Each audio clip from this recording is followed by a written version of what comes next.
Guys अनि भात सात पाक्दैछ। अब हाम्रो बेलुकाको लागि यसरी पाक्दैछ है। यहाँनिर खाना हेर्नु डेक्चीमा पाक्छ हाम्रो गाउँमा है। अर्ग्यानिक चुलो यस्तो छ है, पुरा धुवाँ धुवाँ पुरा छ। पकाउने कुक चाहिँ म हो स्पेसल, अरू चाहिँ कोही छैन। दसैँका खसीहरू यस्तै बिहेको खसी भनेको दसैँ खसी भनिन्छ यार मैले त। यस्तरी सेल पकाउनु हुन्छ। हाम्रो बजाइले पुरा रोटी त खतरा हाल्नु हुँदो रहेछ। दामी ताले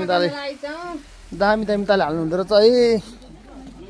सबैजना आफ्नो काममा व्यस्त हुनुहुन्छ। अब म भनेको त त्यही हो, हेर्नु गाह्रो छ है। अदुवा केलाउँछ, कोही निधार उडाउँछन् अदुवा केलाएर, कोही के उडाउँछन्, कोही यता यी बिहेमा लुगा धोएर बसिन्छन्। उही काठमाडौँमा धोएर आउनुपर्ने लुगा छैन। अनि तपाईँको क्यामेराले त मेरो फोटो खिच्ने भनेको होइन, खोइ त खिचेको बेहुलो भन्दा कम्ती होइन नि त खान्छ हामी पनि होइन। बेहुला पुरा मक्ख फेरि यता मक्ख हुँदैन बेहुला फेरि। बेहुला है हाम्रो बाजेको दाँत चाहिँ हो कि एकदम बबाल। त्यसै दाँत ननिकाल यो खावाटे कोदली जस्तो दाँत होइन मिलेको छैन। हाम्रो भिनायसँग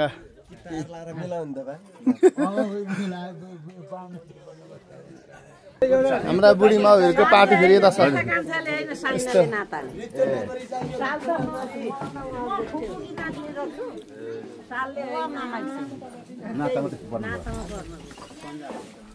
अहिले नाच्नुपर्छ है बाजे। तपाईँहरूको दुईजना जोडी नचादिनुपर्छ, जोडी जोडी आज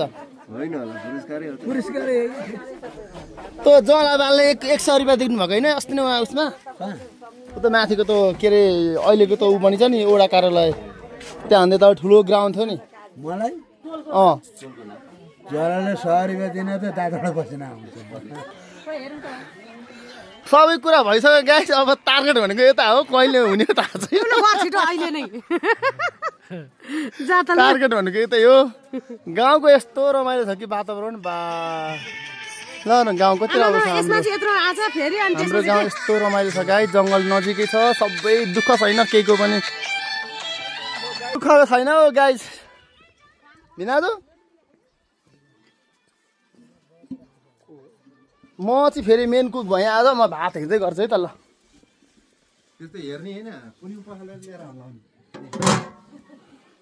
त्यतिसम्म फोकस गरेर चाहिँ गाइज ल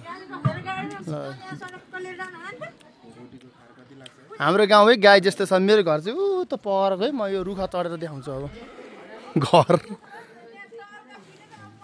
म रुखा चढेर देखाउनु पर्यो है गाइज। रुखा चढ्न सक्ने रहेछ। मेरो घर अलिअलि देखिन्छ, जस्ता पुरै ख्याल आएको छ हेर्नु।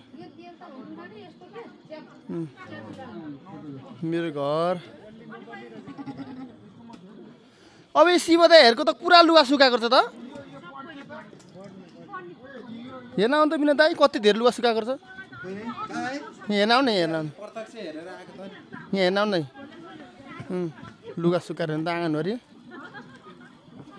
लुगा सुकाएको त पुरै शिवदाईको। हाम्रो घर माथिबाट कोही हिँड्दैछ उता। ऊ सुबेदाईको बुढी हो कि सुबेदाई हो? ढुङ्गाले हान्न।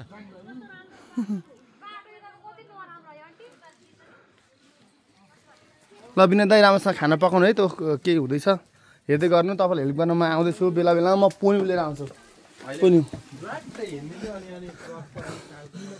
नि ओ माइला पुन्यु त पुन्यु भात पस्किने पुन्यु होइन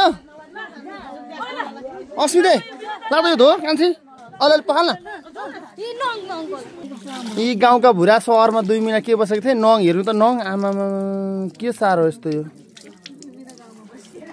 2 महिना सहर बस्दैमा गोबारलाई वाट इज दिस भन्ने खालको भुरा पो भयो त। ल यति ठुलो छ गाइज हाम्रो पुन्यु भन्ने। यसलाई चाहिँ पुन्यु भन्छ नेपाली ओरिजिनल भाषामा चाहिँ। ल हेर्नु पुन्यु लिएर जाँदैछु म अब भात पस्किनलाई त होइन, चलाउनलाई चाहिँ। आउनु दाइ प्लिज हेर्नु यहाँ हेल्प गर्नु त मलाई यो उसमा निकाल्नलाई। म आफै गर्छु यार, कसैले हेल्प गर्नु। ल यस्तो छ है गाइज हाम्रो चाहिँ यो बेची भोलि हो खास चाहिँ तर यो आज चाहिँ बिहेमा आउने मान्छेहरूलाई पकाउनलाई लगाइरहेको छौँ त के च्याउँछ भाइले फेरि यस्तो छ है बिहेको धन्दा 5 हाम्रो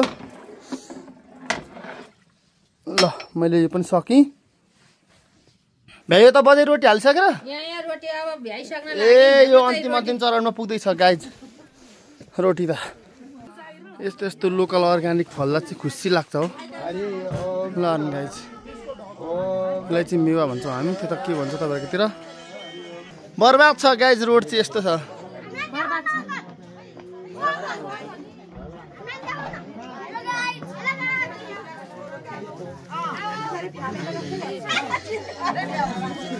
कसले नचिने मलाई हजुर नमस्ते मैले त भर्खर देखेको छु अनि पहिला सानोमा देखेको हो नभेटेको धेरै टाइम भयो अनि चाउरी पर्छ हो चाहिँ पुरै चाउरी हेर्नु त हुन त हामी पालो त्यही हो ढिलो चाँडो हो ठिकै छ हामी दिदी मक्खै छैन बे खानालाई छोराको बे खाना पुरा मस्त यता के हुँदैछ हाम्रो यहाँ बेहुलाकी बुइनी फेरि मक्कै छ यता ल लजाकी आम्मा